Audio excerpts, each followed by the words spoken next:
Road two পার্লামেন্টে পর্যায়ে যুক্ত হয়েছেন জেলা বিএনপির অর্থাৎ মানিকগঞ্জ জেলা বিএনপির আহ্বায়ক কমিটির সদস্য নুরতাজ আলম বাহার। আমি নিশ্চয়ই আশা করি আমার সাথে মোহাম্মদ কামরুল ইসলাম, জেলা জামায়াতের আমির জামায়াতে ইসলামীর মানিকগঞ্জের, তিনিও নিশ্চয়ই যুক্ত হচ্ছেন। আমি দেখতে পাচ্ছি দুজনেই আমার সাথে যুক্ত রয়েছেন। দুজনকেই স্বাগত। নুরতাজ আলম বাহার, আপনাকে দিয়ে যদি শুরু করি, এই মুহূর্তে মানিকগঞ্জে বিএনপির যেই অবস্থান বা বিএনপির যে সাংগঠনিক অবস্থা সেটিকে কিভাবে দেখছেন এবং নির্বাচন নিয়ে আপনারা কতটা প্রস্তুত? ধন্যবাদ। বিসমিল্লাহির রহমানির রহিম। আমরা নির্বাচনকে আমরা প্রাধান্য দিয়ে আমরা কাজ করে যাচ্ছি। আমাদের একটি উদ্দেশ্য ছিল, আমরা ভোটাধিকার প্রয়োগ এবং জনগণের ভোটাধিকার দেওয়ার জন্য সংগ্রাম এবং একটি সুষ্ঠু, সুন্দর, শান্তিপূর্ণ, অবাধ, নিরপেক্ষ নির্বাচন হোক।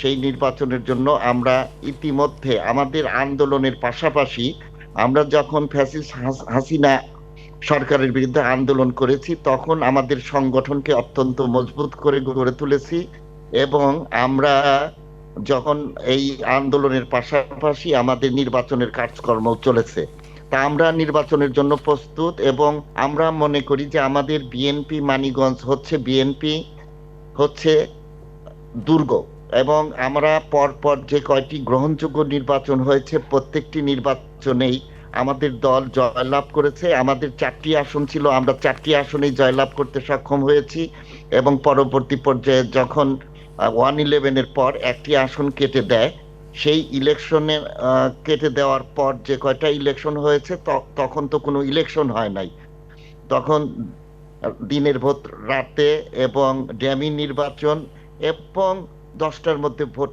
সম্পূর্ণ হয়েছে। এই ধরনের ইলেকশনগুলো হয়েছে, সেগুলো কোনো সুষ্ঠু নির্বাচন নয়।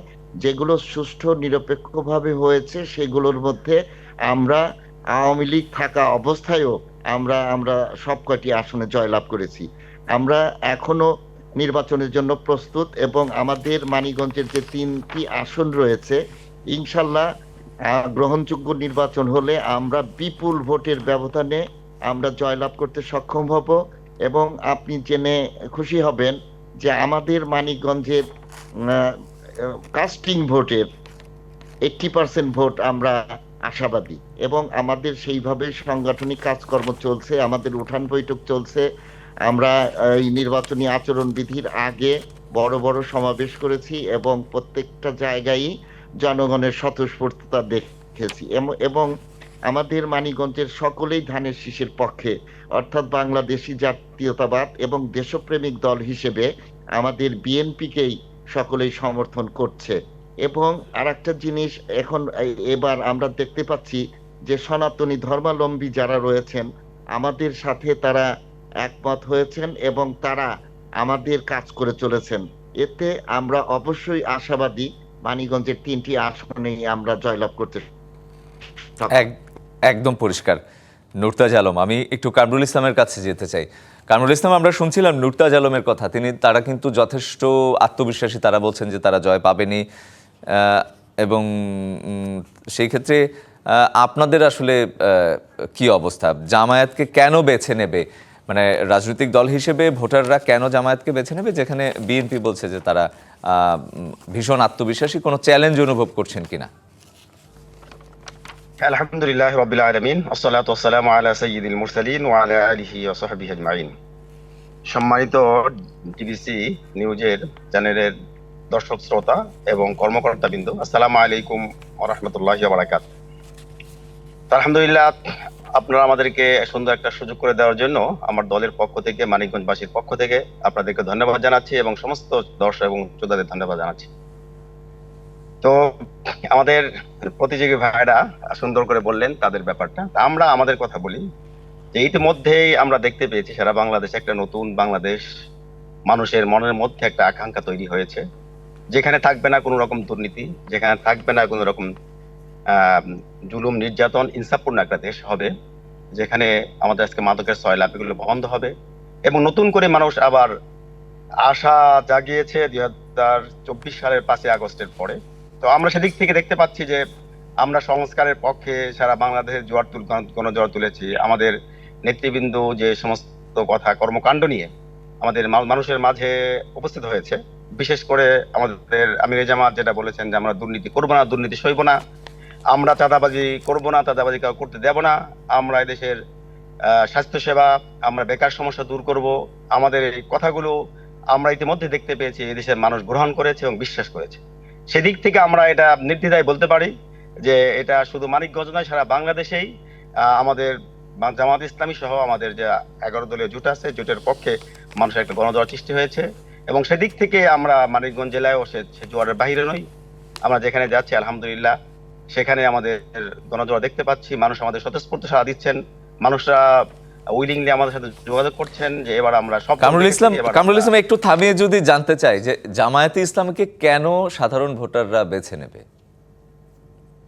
জামাত ইসলামকে কেন সাধারণ মানুষেরা ভোট বেছে নিবে আমি আমার বক্তব্যে কিছুটা স্পষ্ট করতে পেরেছি, আমি বিশ্বাস করি। তারপরও আপনার প্রশ্নের উত্তরে বলছি যে জামাত ইসলামী এই পর্যন্ত যতবার সংসদে গিয়েছে, যারা সংসদে নির্বাচন করেছে, যারা মন্ত্রিত্ব পেয়েছে, তারা নিঃসন্দেহে দুর্নীতিমুক্ত, এবং এই বিষয়ে এটা সারা বাংলাদেশের মানুষ এটা বুঝতে পেরেছে। সেই সাথে বর্তমান নতুন বাংলাদেশে যে সংস্কার দরকার, যে নতুন বাংলাদেশ দরকার, এইটা মানুষ মনে করে, আমরা মনে করি যে এটা একমাত্র জামাত ইসলামের দ্বারাই সম্ভব। কারণ আমরা পূর্বে অনেক দেখেছি যে দুর্নীতির বিরুদ্ধে যারা কথা বলেছেন কিন্তু তাদের মধ্যে দুর্নীতি পাওয়া গেছে, এবং তারা বড় বড় বেশ কয়েকবার দুর্নীতির চ্যাম্পিয়ন হয়েছে। এই বিষয়টা মানুষের কাছে আছে, মানুষ এটা মনে করে। এবং দুর্নীতি মুক্ত এবং একটা সুন্দর সমাজ, ইনসাফপূর্ণ একটা সমাজ গঠন করতে হলে অবশ্যই মানুষ জামাত ইসলামীকে বেছে নেবে, এটা আমরা আশা করি। জি, ধন্যবাদ। আমি একটু নুরতাজ আলমের কাছে যেতে চাই। নুরতাজ আলম, বিএনপিকে কেন বেছে নেবে? কারণ এর আগে আমরা দেখেছি যে যেটি বারবারই বলা হয় যে নানা ধরনের অভিযোগ ছিল আপনাদের, এইবারে এসে সেই সব দুর্নীতি, দখলদারি, সেই সব অভিযোগের বাইরে গিয়ে আসলে আপনারা জনগণের আস্থা কতটা অর্জন করতে পারবেন বলে মনে করেন? হ্যাঁ, ধন্যবাদ আপনাকে। তা আমাদের একটা আইডিওলজি আছে।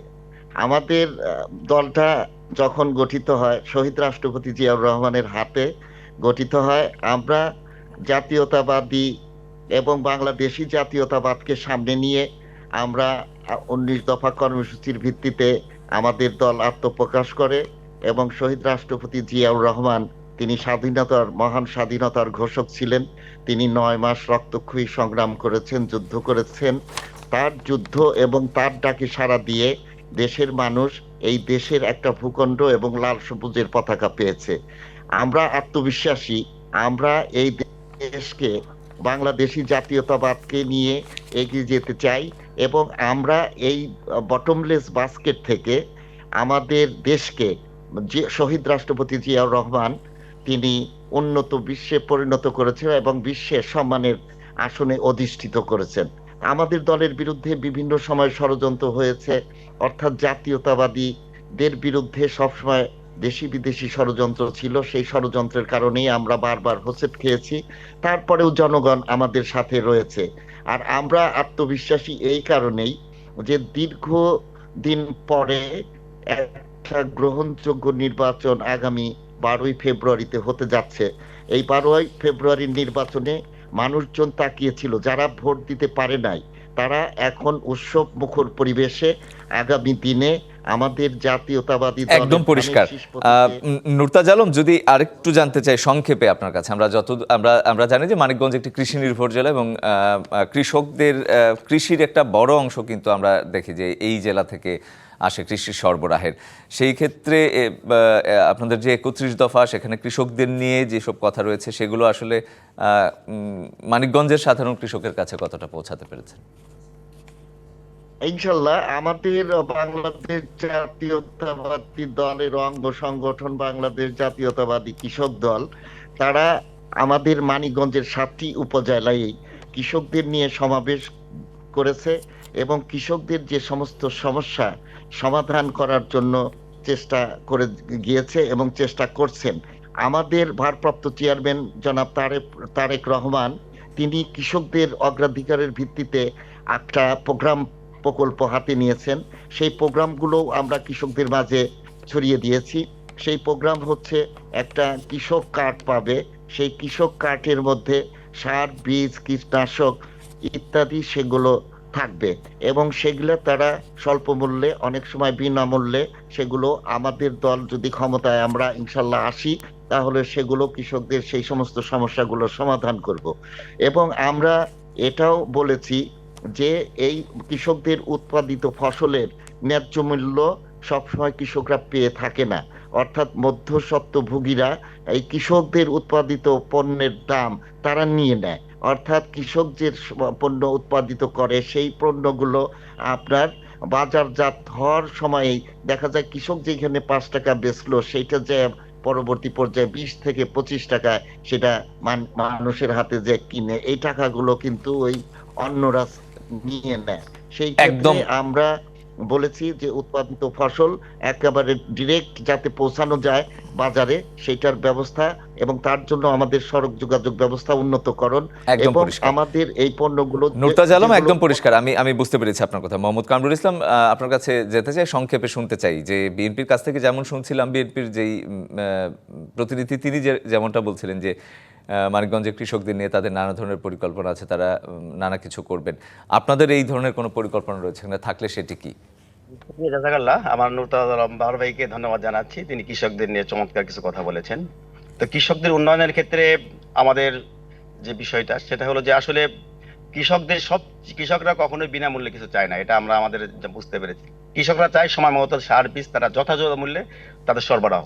ইতিমধ্যে আমরা দেখেছি যে বিভিন্ন সময় সার কেলেঙ্কারি হয়েছে, বীজের কেলেঙ্কারি হয়েছে, তারা সময় মতো সার পায় না। আমরা এবারও দেখলাম যে সারা বাংলাদেশে সারের ব্যাপক ঘাটতি রয়েছে, যথাসময় কৃষকরা সার পায়নি।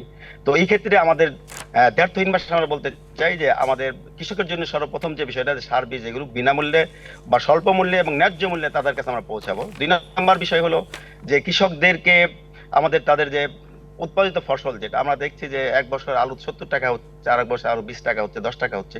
তো এই যে বাজারে যে ভারসাম্যহীন, যে ভারসাম্য নাই, এই ভারসাম্যটা যাতে অবশ্যই বজায় থাকে, সে এবার অবশ্যই আমাদের সংগঠন এবং আমরা যদি ক্ষমতায় যাই তাহলে সেটা অবশ্যই লক্ষ্য করবো যাতে কৃষকের পণ্যের একটা ভারসাম্য তৈরি হয়।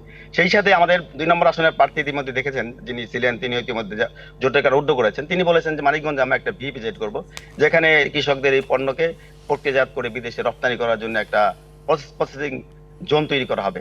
এছাড়াও আমরা নির্দ্বিধায় বলতে চাই যে কৃষকদের প্রয়োজনীয় যত সাপোর্ট আছে, যত তাদের কৃষি উৎপাদন করার ক্ষেত্রে, তাদের বিপণন করার ক্ষেত্রে, বাজারজাত করার ক্ষেত্রে যতগুলো সুযোগ সুবিধা আছে, এগুলো সব সুযোগ সুবিধাই ইনশাআল্লাহ জামাত ইসলামীর পক্ষ থেকে তা জি ব্যবহার গ্রহণ করা হবে ইনশাআল্লাহ। জি জি, দুজনকে অসংখ্য ধন্যবাদ আজকে আমাদেরকে সময় দেওয়ার জন্য রোট্র পার্লামেন্টে। জি, শুক্রিয়া, জাযাকাল্লাহ, সবাইকে ধন্যবাদ।